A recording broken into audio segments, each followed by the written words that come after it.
Vous m'entendez quand même? Oui. Voilà, C'est mieux sans micro. C'est mieux sans micro? Pas là-bas. Vas-y, tu peux.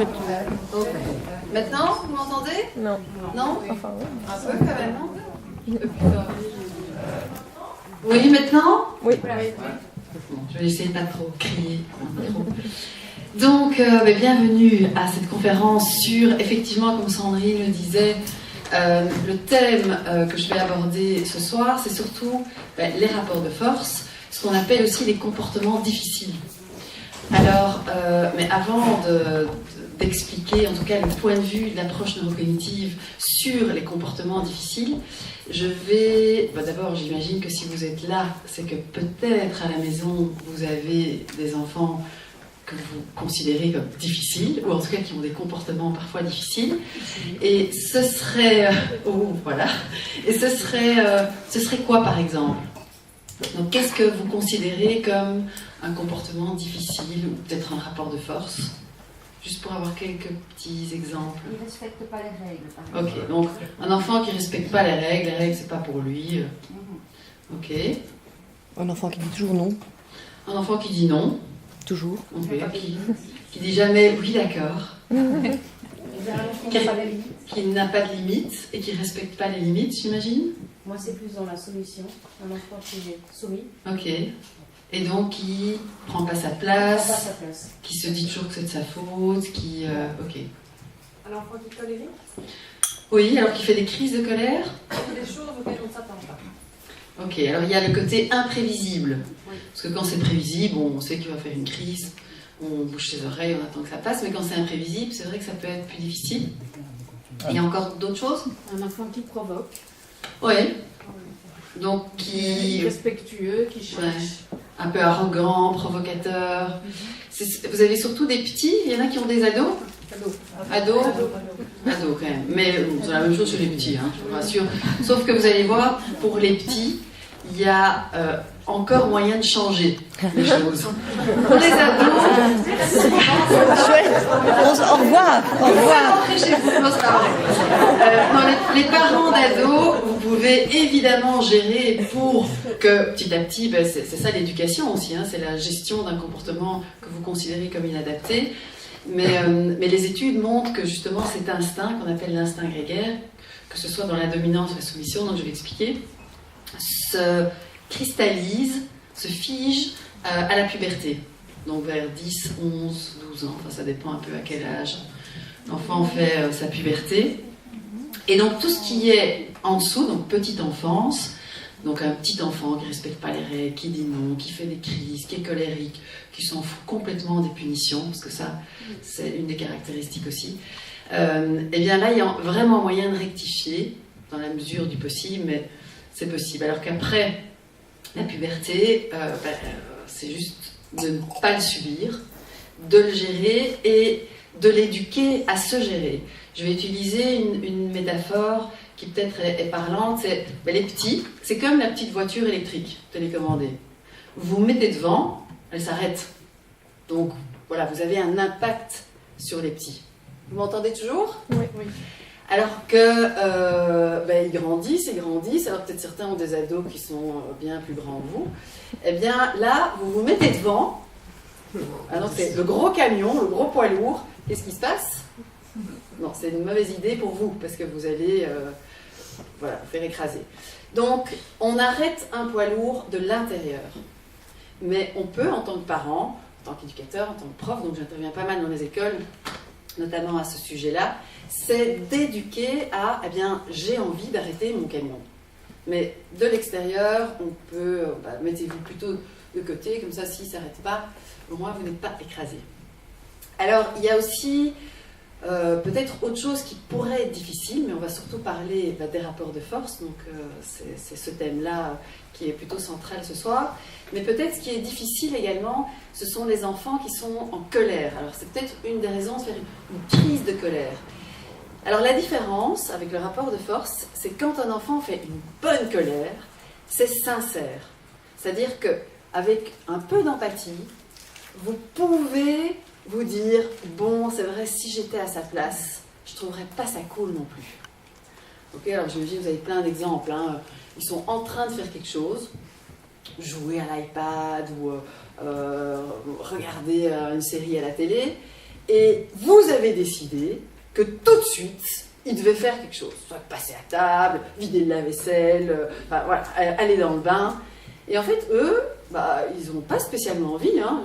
C'est vrai que si on se met à leur place, vous êtes en train d'envoyer un mail ou de regarder une série, puis tout d'un coup, il y a quelqu'un qui décide instantanément qu'il faut éteindre votre série et aller faire quelque chose qui vous ennuie, évidemment. Et donc là, l'enfant peut dire non, et se mettre en colère, dire c'est dégueulasse, et il peut être contraire. Alors la différence avec le rapport de force, c'est qu'un enfant peut être en colère, mais il n'est pas contraire, c'est-à-dire il n'est pas de mauvaise foi, il peut obéir la majorité du temps, il est plutôt docile et obéissant. Donc la caractéristique des enfants qui sont dans le rapport de force, donc dans ce qu'on appelle la dominance, c'est que normalement quand on en a un, on ne passe pas à côté, ils ne sont pas dociles. Donc ça les caractérise. Alors une autre caractéristique, après on parlera des enfants plus soumis, parce qu'évidemment ça c'est lié. Une autre caractéristique des enfants dominants, qu'on appelle dominants, hein, mais c'est vrai que c'est une connotation un peu péjorative ou sexy, parce qu'il y en a qui disent moi je préfère que mon enfant soit dominant que soumis.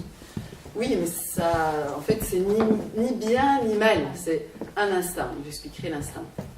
Alors, une autre caractéristique de ces enfants, c'est, comme vous l'avez dit, un non-respect des règles.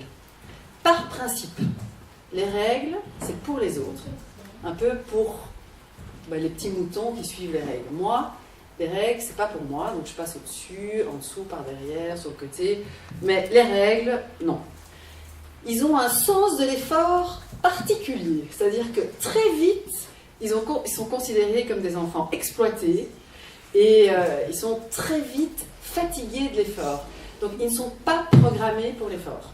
Donc c'est embêtant, c'est vrai, parce que pour être à l'école, travailler à l'école, faire une session d'examen, vivre de manière harmonieuse dans une famille, il faut faire des choses qu'on n'a pas envie. Donc ce qu'on appelle, nous, il faut faire un petit effort. C'est vrai que vider un lave-vaisselle, c'est, peut-être pour certains c'est une partie de plaisir, mais voilà, pour la majorité des ados ou des enfants, ils préfèrent faire autre chose. Donc il faut faire un petit effort, mettre la table, tout ça, débarrasser, étudier. Alors une autre caractéristique aussi, c'est ce que ça génère chez vous. Hein, donc vous allez tout de suite voir si vous en avez à la maison. Ça génère une forme d'appréhension qui est de l'ordre de la peur. Donc une appréhension qui est, j'ai pas envie de le mettre dans l'inconfort, j'ai pas envie de le contrarier parce que je vais le payer cash. Donc qu'est-ce qu'on fait en tant que parent ? On évite de les contrarier. Donc on ne fait que les repas qu'ils aiment. On ne leur demande pas de venir chez les copains parce qu'on sait que ça les ennuie. Donc on les laisse à la maison jouer à la PlayStation et on ne les contrarie pas. Et en fait ce qu'on fait, c'est qu'on renforce leur sentiment que le roi du monde, c'est eux. Donc vous allez voir que dans la gestion, alors c'est les ados mais les enfants aussi, c'est la démarche inverse, qui n'est pas très sympa, hein, c'est de dire comment est-ce que je peux faire pour l'embêter ? Pas comment je peux faire pour que surtout il soit bien. C'est vrai que ce n'est pas du tout la même intention. Et je veux l'embêter pas pour l'embêter, je veux l'embêter pour réguler sa perception du monde et de sa place, alors que ce soit dans la famille, dans la classe. Donc je vais vous donner un exemple. Donc c'est pour ça que j'en parle assez bien, parce que j'en ai un en stock à la maison. Donc il y en a 4, il n'y en a que un qui est plutôt dominant. Et alors les autres, plutôt soumis, mais vous allez voir que c'est la même problématique, sauf que les soumis, on va moins les qualifier d'enfants difficiles, parce que eux, au contraire, ils sont super dociles, très scrupuleux, ils ont envie de bien faire, ils ont toujours peur de ne pas faire assez, donc ils vont être très serviles, mais d'un côté c'est servile, alors pas avec n'importe qui, par rapport aux dominants. Donc je vais être servile par rapport, on va voir d'où ça vient, au chef de meute, animalement. Et ils sont également, ils ont une tendance à se sentir coupables. Tout de suite, ils ont l'impression que c'est eux. Et donc, eux, ils disent plutôt tout le temps oui. Parce que le non, oh, mon Dieu, j'ai dit non, quelle horreur, c'est pas sympa à cause de moi maintenant. Donc, c'est vraiment des enfants qui ont du mal à s'affirmer, qui sont plutôt effacés. D'ailleurs, par exemple, dans une classe, je vois bien avec les enseignants, ils oublient qu'ils sont là. Ils sont tellement effacés, mais pas mous. C'est-à-dire qu'ils sont, très à s'excuser de prendre l'oxygène des autres, hein, si je pousse la logique. Alors, ça peut être évidemment plus soft, alors que le dominant, c'est l'inverse. Il règne sur un territoire, lui, il doit être servi le premier, donc tous les soumis sont à son service. Et c'est vrai que statistiquement aussi, enfin proportionnellement, il y a un dominant, donc chez les animaux, je fais un petit parallèle avec le monde animal, parce qu'en fait, toutes les recherches sont basées sur l'éthologie, donc l'observation des comportements des troupeaux, parce que c'est ce qui régule la vie de troupeaux. C'est ce qu'on appelle l'instinct grégaire, donc c'est la régulation des rapports de force. Alors pour qu'un troupeau fonctionne bien, il faut 4 positions. Alors, un dominant, mais vous voyez qu'il n'y en a qu'un. Il n'y a pas deux... En fait, ça change quelque chose? Oui, ça change quand même un peu quelque chose. Donc, il y a un dominant, un chef. Alors, c'est le chien qui est le chef de meute, le lion qui règne sur sa horde, peu importe, mais alors, il y a ça chez les moutons, les vaches, quand vous observez un troupeau. Et d'ailleurs, le fermier connaît très bien sa vache dominante. Et puis, il y a une bête qu'on appelle un peu en marge du troupeau. Donc, elle est sur le territoire, donc elle fait partie du troupeau, mais elle n'est pas tout à fait dedans. Elle est un petit peu à l'écart. Et d'ailleurs, dans le règne animal, elle joue un rôle essentiel de vigile, puisque c'est elle qui va voir la première les prédateurs ou les ennemis arriver sur le territoire. Et puis, il y a une position qu'on appelle une position plus intégrée. Alors là, c'est la bête qui est la glu, le ciment, le médiateur, on va dire, qui intervient quand il y a les bagarres, il se met vraiment au milieu. Il a aussi un rôle essentiel. Ils ont beaucoup observé les troupeaux de singes, et cet individu a vraiment un rôle essentiel dans la cohésion du troupeau. Et puis il y a, alors, statistiquement, pour faciliter les calculs, donc un dominant, un ce qu'on appelle marginal, un intégré, et 7 soumis pour un troupeau de 10. Alors c'est un peu plus, parce qu'un troupeau c'est un peu plus que 10 bêtes. Donc ça veut dire que la probabilité de rencontrer un dominant sur 10 rencontres est plutôt grande, puisque c'est statistiquement. Voilà, comme ça. Maintenant, il y a évidemment des secteurs, des domaines, des quartiers où vous allez en rencontrer plus. Moi, j'ai fait mon stage de psycho sur les psychopathes à la prison de Mons. Mais j'en ai rencontré beaucoup, parce qu'ils sont tous regroupés à la prison. Parce qu'ils sont tous serial killers. Et donc, ça, c'est des extrêmes dominants. Mais donc, dans la logique de la dominance, l'extrême dominance, et ça concerne quand même à moins d'1% de la population, c'est la perversion, la cruauté, la psychopathie. Donc, on n'en rencontre pas. Ça, normalement, on n'est pas censé en rencontrer dans la rue. Mais par contre, à des niveaux moins intenses, ou en tout cas autour du centre, en fait, c'est représenté par une croix.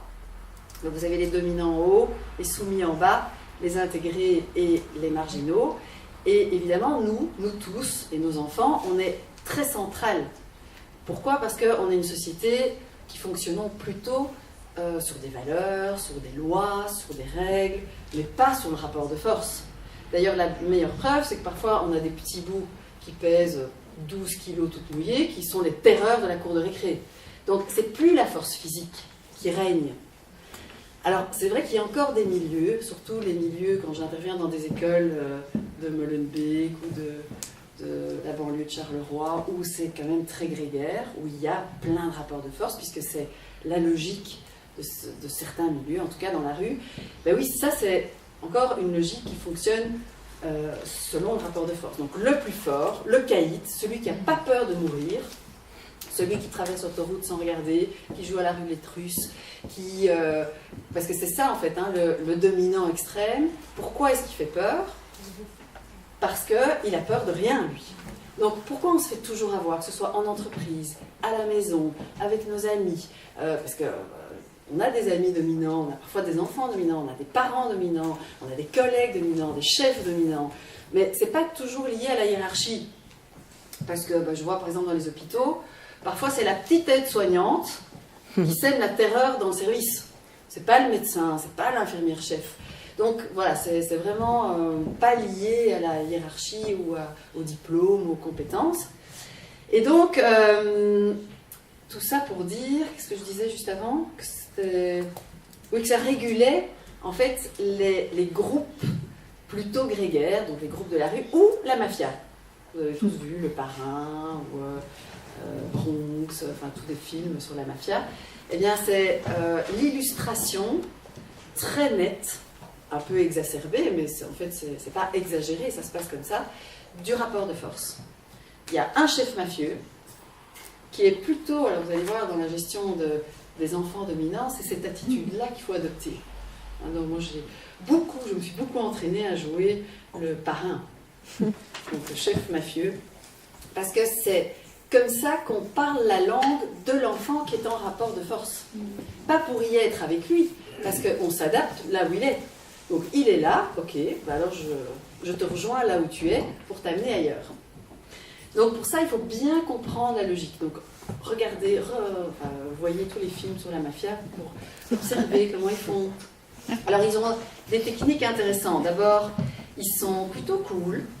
Hein, ils ont l'air gentils, comme ça. Il y a un film comme ça qui est super avec ce black là qui emmène toujours sa maman à la messe dans les quartiers de New York. Là. Enfin bref, bon, je retrouverai le nom.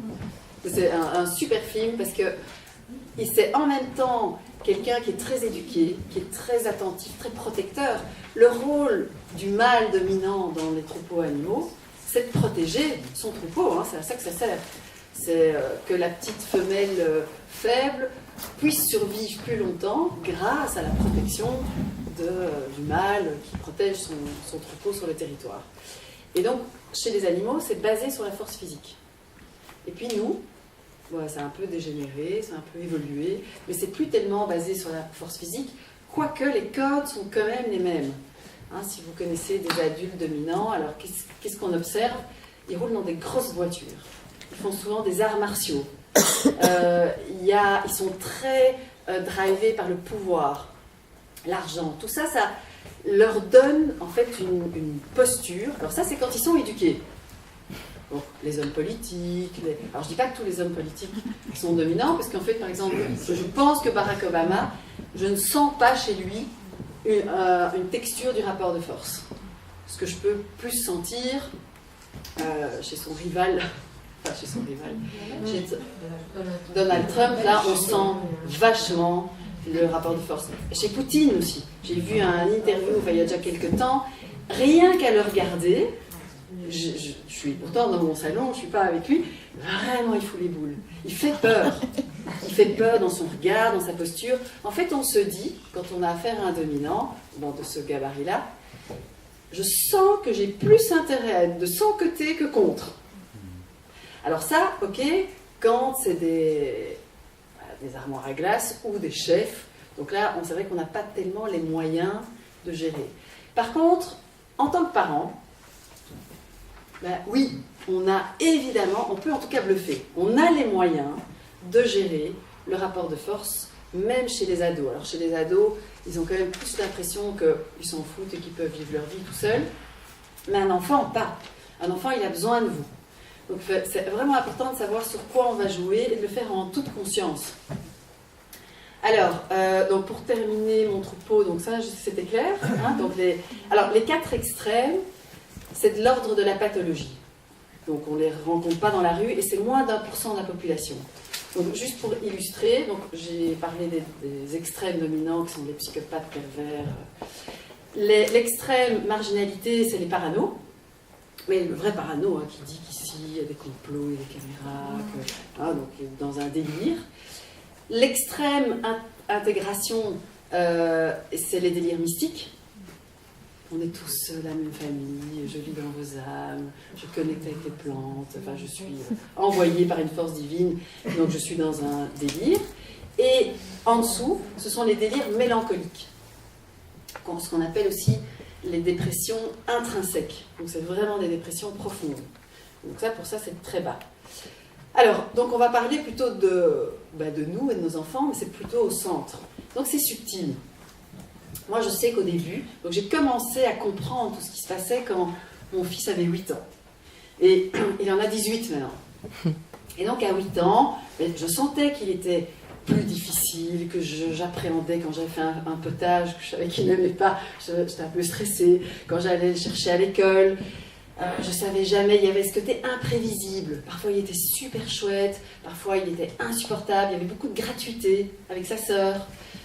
C'est pour rien, je te donne un coup. Et donc, moi, j'étais vraiment démunie face à, je trouvais, cette agressivité ou cette violence. Moi qui ai des grandes valeurs d'harmonie, de compassion, d'empathie, je me disais, merde, mais d'où il sort celui-là? Qu'est-ce que j'ai fait pour qu'il se comporte comme ça? Et donc, j'ai compris, en fait, la logique du rapport de force. Et donc, j'ai pu, à ce moment-là, commencer à réguler ou auto-réguler, enfin en tout cas hétéro-réguler, après maintenant lui il règle tout seul, il a 18 ans. Alors pour vous donner un exemple, j'essayais de faire une pseudo-tournant, donc chacun contribuait de manière égale, chacun met la tâche, chacun débarrasse, à chacun à son tour on vide le lave-vaisselle.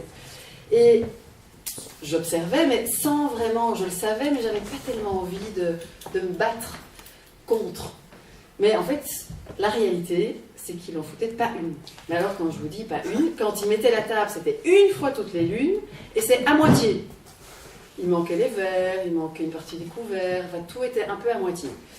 Et donc, moi, je m'énervais, hein, c'est logique, puisque ça heurte mes valeurs. Donc, mes valeurs, c'est je ne fais pas à l'autre ce que j'ai pas envie qu'il fasse, donc je trouve que c'est pas sympa, je volerai sa tête. Si je fais à moitié, je conduis, je fais la moitié du trajet pour l'école et que le reste il doit continuer à pied, j'aurai sa tête. Et donc moi je réagissais très fort avec mes valeurs. Et donc lui, je pense qu'il n'aimait pas quand je me fâchais, mais à son niveau, il gagnait. Il faisait pas, et à part une mère qui s'excitait un peu, mais il n'avait rien en fait en retour. Il n'y avait aucune conséquence.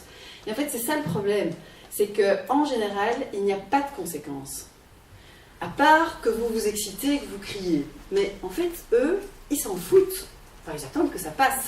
Pourquoi? Parce que vous n'êtes pas au même niveau. Donc la première règle pour gérer les enfants qui prennent un peu trop de place, donc alors comment on sait qu'on a un enfant dominant? Même quand il n'est pas là, on parle de lui. Il s'en fout, alors c'est ça qui est très difficile, il s'en fout des punitions. Et ça commence tout petit. Donc là, maintenant, quand je dis, écoute, alors je le dis plus parce que je sais que ça marche plus d'internet, ton iPhone et tout ça, c'est pas grave, ce sera une occasion de faire autre chose, mais vraiment genre cool, Raoul quoi. Je me dis, c'est horrible pour eux de plus avoir de smartphone, et Facebook et tout ça. Eh bien, il fait comme si ça ne l'atteignait pas. Donc en fait, qu'est-ce qui se passe? C'est qu'il me montre que je n'ai pas de pouvoir sur lui. En fait, c'est ça le jeu. Donc c'est très simple, une fois qu'on a compris, il faut reprendre la main. Donc vous n'allez plus faire à un enfant, alors peut-être un tout petit, on peut encore le prendre physiquement et l'amener à table, l'amener dans le bain, mais quoique très vite, c'est vite difficile, parce qu'un enfant qui ne veut pas, ne fût-ce que pour manger, un enfant qui ne veut pas manger, vous pouvez y aller, même tout petit. Donc, vous allez... alors, je vais l'illustrer. Hein. Donc, je vais prendre l'exemple d'un enfant qui... un petit, on va prendre d'abord un petit. Il ne veut pas manger. Parce que vous avez fait des épinards, et il n'aime pas les épinards. Ça peut arriver, hein. Tout le monde n'aime pas les épinards. Alors, un enfant qui n'est pas dans le rapport de force, comment ça va se passer? Ça va se passer comment? Il n'aime pas les épinards, il est un peu... Il va goûter. Oui, il va goûter, vous pouvez négocier. Qu'est-ce que vous allez dire? Allez. 3 bouchées. Voilà, 3 bouchées, et c'est bon. Une bouchée pour maman, une bouchée pour papa, une bouchée pour ta grand-mère. Ça se négocie, et après, tu as quand même la carotte qui est la mousse au chocolat. Ça, il a fort envie. Donc, il n'aime absolument pas les épinards, mais comme il n'est pas dans le rapport de force, vous voyez que, bon, c'est embêtant, hein, parce qu'il faut être créatif, on fait l'avion, on fait plein de choses, on peut quand même y mettre 3 bouchées d'épinards en bouche, mais c'est pas contraire, bon, il n'aime pas, alors on sait que nous, qu'il faut persévérer, que c'est bon pour la santé, mais donc, ça se négocie. Ok ? Et à la fin, il a fait ses 3 bouchées, il reçoit sa mousse au chocolat, tout le monde est content, vous avez été un peu créative. Et... Maintenant, un enfant, même âge, 3 ans, 3 ans et demi, il n'aime pas les épinards. Surtout, il a décidé de ne pas manger les épinards et il est dans un rapport de force. Alors vous, qu'est-ce que vous dites? Allez, fais un petit effort, 3 bouchées, puis après tu peux avoir ta mousse au chocolat. Il va vous regarder droit dans les yeux et va dire, ben justement, j'ai pas envie de mousse au chocolat aujourd'hui. Alors, vous sentez ce qui se passe? C'est que vous avez perdu la main. C'est lui qui décide. Alors, et c'est ce qui arrive. Alors, qu'est-ce que vous allez faire? Et on s'énerve. Et tu mangeras tes épinards demain matin. Ce qu'on ne fait jamais. Enfin, peut-être certains, mais en tout cas, je pense que c'est pas très efficace. Parce que le matin, les épinards, déjà le soir, c'est pas évident. Alors, le matin. Donc, on met beaucoup d'énergie pour essayer d'avoir gain de cause. Et ce petit bout, il va quand même pas me tenir tête, c'est moi qui décide. Donc on s'énerve. Alors je vais vous parler la langue grégaire. Vous allez tout de suite sentir que c'est tout à fait différent, que la langue c'est un balai, un petit effort, c'est pas chouette. 3 bouchées, après t'as une super bonne mousse au chocolat, t'adores ça. Ça, s'il est dans le rapport de force, mais alors, c'est du pain béni. Il se dit, trop bien, je vais pouvoir garder la main, je vais pouvoir avoir le pouvoir sur ma mère. Surtout qu'elle est un peu stressée quand elle voit que je ne mange pas de légumes, hein, parce qu'elle croit qu'il faut manger des légumes. Je joue là-dessus. Mais je joue là-dessus pour régner sur le territoire. Alors maintenant, je vais vous parler à la langue grégaire. Donc vous imaginez, vous avez 3 ans et demi, vous êtes dans le rapport de force, vous avez décidé de ne pas manger vos épinards. Et donc moi, je suis votre maman. Je vous dis, écoutez, écoute, hein, je vais vous tutoyer, écoute, fais ce que tu veux. Mais si j'étais toi, je mangerais mes épinards. Voilà, c'est juste un conseil d'ami. Là, qu'est-ce que vous vous dites? Vous sentez que la langue est différente. Que là, l'enfant se dit, oh oh, je ne sais pas ce qui va arriver si je ne les mange pas. Donc, j'imagine que vous avez tous essayé, ou peut-être vous faites encore le 1, 2, 3. À 3, attention. Alors, ça marche excessivement bien, jusqu'à ce qu'ils comprennent qu'à 3, il ne se passe rien. Mais tant qu'ils se disent, qu'est-ce qui va arriver à 3 ? Je suis là, à table. Alors, dès que vous commencez, alors pourquoi, quand est-ce qu'ils se rendent compte qu'il ne se passera rien à 3 ? Quand vous commencez avec les 2,5, 2,75. Là, ils se disent, ok, c'est bon, elle peut toujours compter. D'ailleurs, on va jusqu'à 6 parfois. C'est bon, c'est moi qui ai la main. Donc, il ne peut rien m'arriver. Je règne. Et donc, tant que la sanction est annoncée, ils peuvent jouer sur le fait que la sanction ne leur fait rien. Ils peuvent aller très très loin. Dans les écoles, moi j'ai des jeunes qui disent préfet, ça fait je ne sais pas combien de fois que tu arrives en retard, hein, renvoie, et ils vous regardent droit dans les yeux, cool à la houle, en disant ça tombe bien, j'ai justement plus envie de venir à l'école. Et en fait, vous n'avez aucune prise là-dessus. Vous pouvez faire des cumulés, vous exciter, hurler. Lui, il a gagné le rapport de force. Alors, il y a.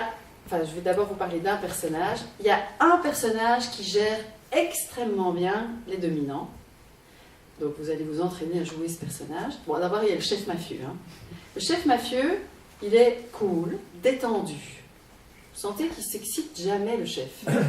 Un chef, il ne crie pas. Il est calme. D'ailleurs, il utilise beaucoup le silence. Il vous regarde. Et vous dites, oh là là là là là, qu'est-ce que j'ai fait, qu'est-ce que j'ai pas fait, ou qu'est-ce que je dois faire, et vous vous agitez.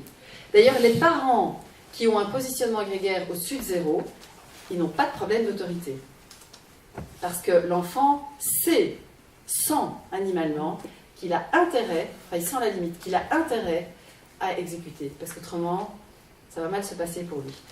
Donc les parents qui ont des problèmes d'autorité, c'est ceux qui demandent 10 fois la même chose.